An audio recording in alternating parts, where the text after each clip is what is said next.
This is Pulse of Africa, the face of Ethiopia, the voice of Africa.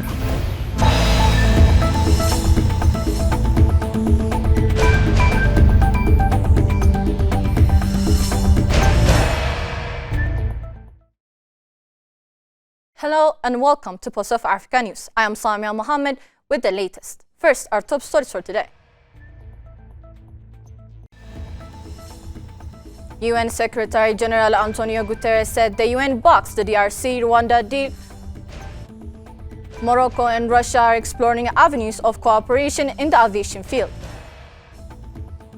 World Bank approves $150 million to support Senegal's reforms. Now, the news in detail. UN Secretary General Antonio Guterres said the UN is committed to helping implement the DRC-Rwanda peace deal. UN Secretary General Antonio Guterres has welcomed the peace agreement between the Democratic Republic of the Congo and Rwanda signed on Friday in the United States capital, Washington, D.C. The accord is a significant step toward a de-escalation, peace and stability in the Eastern Democratic Republic of the Congo and the Great Lakes region, he said in a statement that evening. The Secretary General concluded his statement by saying the UN remains fully committed to supporting the implementation of the agreement in close coordination with the African Union, regional and international partners. Ugandan leader Yoweri Museveni, 80, to seek re-election. Ugandan leader Yoweri Museveni has confirmed he intends to contest in the next year's presidential election, potentially extending his rule in the East African country to nearly half a century. The 80-year-old has been ruler of Uganda since 1986 when he seized power after leading a 5-year guerrilla war. The ruling party has changed the constitution twice in the past to allow Museveni to extend his rule, and right activists has accused him of using security forces and patronage to maintain his grip on power. He denies the accusation. Morocco and Russia are exploring aviation cooperation. Morocco and Russia are exploring avenues of cooperation in the aviation field, an industry that Rabat considers a priority field. Russia's Deputy Minister of Transport Dmitry Zverev held talks with his Moroccan counterpart Abdus Samed Kayoh on Saturday in Istanbul on the sidelines of the Global Forum on Transport Connectivity. The two officials discussed the air road connecting Morocco to Moscow and the possibility of making it a daily flight due to the increasing demand from Morocco and African travelers. Economic Inclusion Initiative in Lesotho is providing hope and jobs to the most vulnerable. An initiative from the government of Lesotho in partnership with the World Bank, the Economic Inclusion Program is helping beneficiaries establish business in various sectors such as poultry, catering, and dressmaking. The program seeks to make social assistance more efficient and fair, especially for vulnerable families and people with disabilities. It integrates social protection with economic empowerment to meet immediate needs and strengthen long-term resilience. An impact evaluation will measure how effective and sustainable the program is as it grows to include a second group. In other news, severe heatwave hit southern Europe, pushing temperature above 40 degrees Celsius. A major heatwave has pushed temperatures above 40 degrees Celsius in Italy, Spain, and Greece as climate change makes extreme weather increasingly common in southern Europe. Major heat waves across southern Europe has pushed temperatures above 40 degrees Celsius in countries including Italy, Spain, and Greece as local authorities issues fresh warning against the risk of wildfires. Experts link the rising frequency and intensity of these heat waves to climate change, warning that such extreme weather events are becoming increasingly common across Europe's southern region. Severe heat was recorded in Italy, Greece, Spain, and Portugal before the weekend, with locals and tourists alike taking shelter from the sweltering conditions. Two-thirds of Portugal were high alert Sunday for extreme heat and wildfires, with temperatures expected to top 42 degrees Celsius in Lisbon. In Italy, a few regions, Lazio, Tuscany, Calabria, Puglia, and Umbria, were planning to ban some outdoor work activities during the hottest hours of the day in response to record high temperatures. Trump says he has a group of very wealthy people to buy TikTok. President Donald Trump has said he has a buyer for TikTok, the video sharing app that was banned in the US amid claims it posted a national security risk. In a Fox News interview, Trump said he had a group of very wealthy people willing to acquire the platform. I'll tell you in about 2 weeks, he teased. He said we'll need approval from the Chinese government, but Trump told Fox that he thought President Xi Jinping will probably do it this month. Trump delayed for a third time the enforcement of a law mandating TikTok sale. A previous deal to sell TikTok to an American buyer fell apart in April when the White House clashed with China over Trump's tariffs.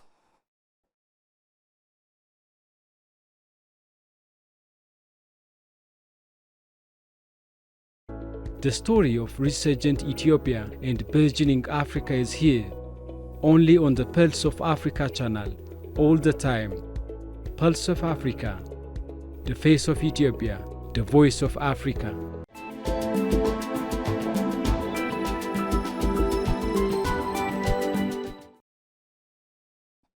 Now to business news.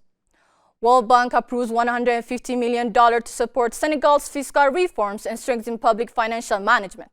The World Bank has approved $150 million in concessional financing to support Senegal's efforts to improve public debt sustainability, strengthen public financial management, and increase domestic resource mobilization. The financing provided through the International Development Association will help implement the government's flagship reform program, the 2025 to 2029 Senegal Program for Transparency in Public Financial Management and Fiscal Consolidation, which is aligned with the country's Vision 2050. The operation, known as the Strengthening Senegal Fiscal Sustainability Program, reflects a strong partnership between the government of Senegal and the World Bank to advance fiscal reforms that are critical to the country's development ambitions.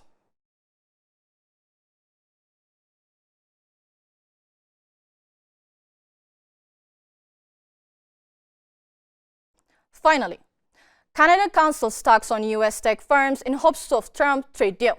Canada on Sunday announced that it canceled a tax targeting U.S. tech companies such as Amazon ahead of resuming trade negotiations with the U.S. Talks between the countries stalled after Canada introduced the digital service tax in response to steep tariffs said to be imposed by the U.S. Canada will rescind taxes impacting U.S. tech firms that had prompted President Donald Trump to retaliate by calling off trade talks, Ottawa says Sunday, adding the negotiations with Washington will resume. The digital service tax enacted last year would have seen U.S. service providers such as Alphabet and Amazon on the hook for a multi-billion-dollar payment in Canada by Monday, analysts have said.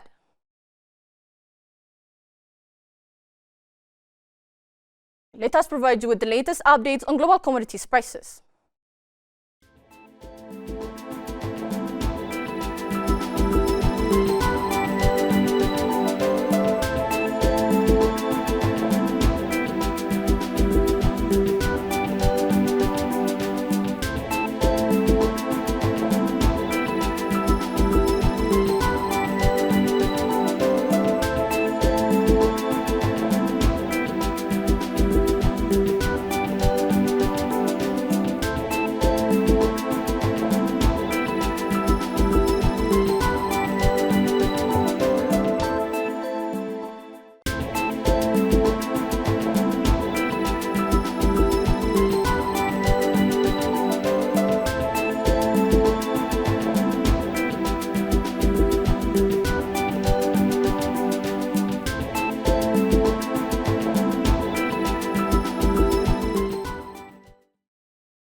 Now to weather updates.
That's all for today. Thank you for watching Pulse of Africa.